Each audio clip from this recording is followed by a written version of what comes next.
Hello दोस्तों, आप सभी का एजुकेशन गंगा के इस ऑनलाइन प्लेटफॉर्म पे आप सभी का स्वागत है। आज हम लोग चलते हैं, देखते हैं महत्वपूर्ण अनुच्छेद, इम्पोर्टेंट आर्टिकल।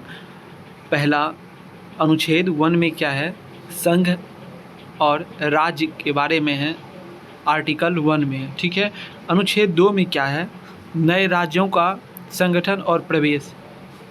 और चलिए तीसरा में क्या है, अनुच्छेद देखते हैं, तीसरा नंबर में है अनुच्छेद 12 से लेके 35 तक क्या है, मूल अधिकार। क्या है, मूल अधिकार, फंडामेंटल राइट जो है वो 12 से लेके 35 तक हमको देखने को मिलता है। चौथा में चलिए अनुच्छेद 14, इसमें क्या है, विधि के समक्ष समानता। क्या है, विधि के समक्ष समानता। चलिए अनुच्छेद 17, पाँचवा नंबर में देखते हैं अनुच्छेद 17, इसमें क्या है, तो अस्पृश्यता का अंत, ठीक है। चलिए छठा नंबर में देखते हैं अनुच्छेद 19 1 क में क्या है, प्रेस की स्वतंत्रता। प्रेस की स्वतंत्रता जो है वो 19 1 क में है। किस में है, 19 1 क में, ठीक है। सातवां नंबर में चलिए देखते हैं अनुच्छेद 21। अनुच्छेद 21 में क्या है, तो प्राण एवं दैहिक स्वतंत्रता। प्राण और दैहिक स्वतंत्रता जो है वो किस में है, अनुच्छेद 21 में।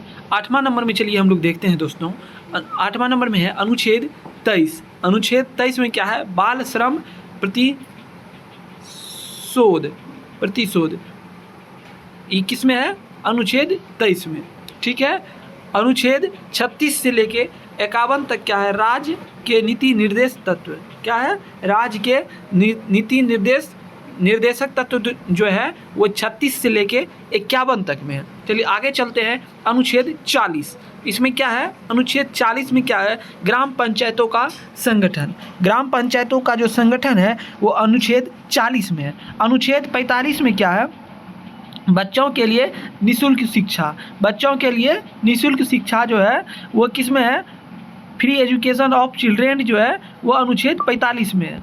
आगे चलिए देखते हैं अनुच्छेद 51 को, फंडामेंटल ड्यूटीज, मूल कर्तव्य जो है दोस्तों वो किस में है, अनुच्छेद 51 को में। कितना में, 51। अनुच्छेद 52 में क्या है, भारत के राष्ट्रपति जो है अनुच्छेद 52। अनुच्छेद 54 में जो है राष्ट्रपति का निर्वाचन। आप सभी कमेंट करके बताएं कि राष्ट्रपति का निर्वाचन कौन करवाता है। चलिए आगे चलिए देखते हैं अनुच्छेद 61। अनुच्छेद 61 जो है वो राष्ट्रपति का महाभियोग। अनुच्छेद 61 जो है राष्ट्रपति पर महाभियोग। चलिए आगे चलते हैं 16 नंबर में अनुच्छेद 72। इसमें क्या है, राष्ट्रपति की क्षमादान की शक्ति। किसी को जो राष्ट्रपति क्षमादान कर सकता है वो अनुच्छेद 72 के अंतर्गत आता है।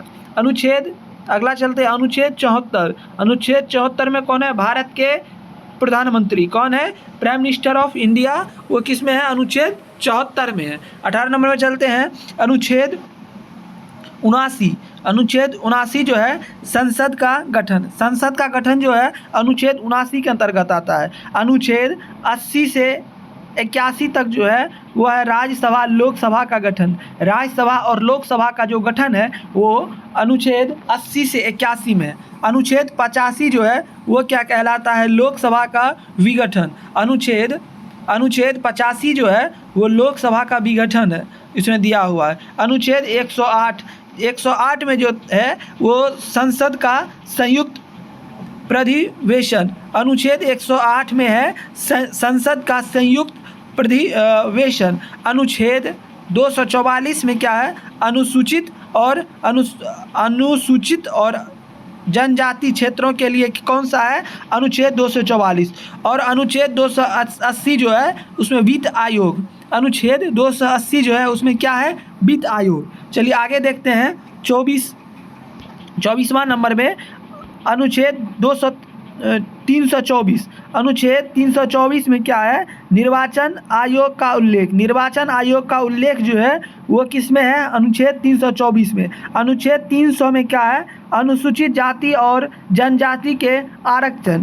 अनुच्छेद 300 में क्या है, अनुसूचित जाति और जनजाति का आरक्षण। अनुच्छेद 343 में क्या है, संघ की राजभाषा। अभी भारत में कितने कुल भाषा हैं जो संविधान द्वारा मान्यता प्राप्त है। अनुच्छेद 343 में क्या है? संघ की राजभाषा। अनुच्छेद 352 में जो है क्या है? आपातकाल का प्रावधान। अनुच्छेद 352 में जो है आपातकाल का प्रावधान हुआ था। अच्छा ये बताइए आप सभी कि भारत में आपातकाल सर्वप्रथम कब लगा था और तब प्रधानमंत्री कौन थे? चलिए 28 नंबर में देखते हैं अनुच्छेद 360। इसमें क्या है? वित्तीय संकट का प्रावधान। अनुच्छेद 360 में क्या है? वित्तीय संकट का प्रावधान। अनुच्छेद 368 में क्या है?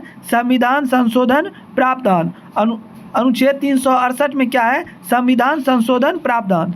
अनुच्छेद 370 में जम्मू कश्मीर को विशेष राज्य का दर्जा जो दिया गया था उसे अब समाप्त कर दिया गया है। अनुच्छेद 370 और 21 के तहत किया गया है संविधान संशोधन और अनुच्छेद 368।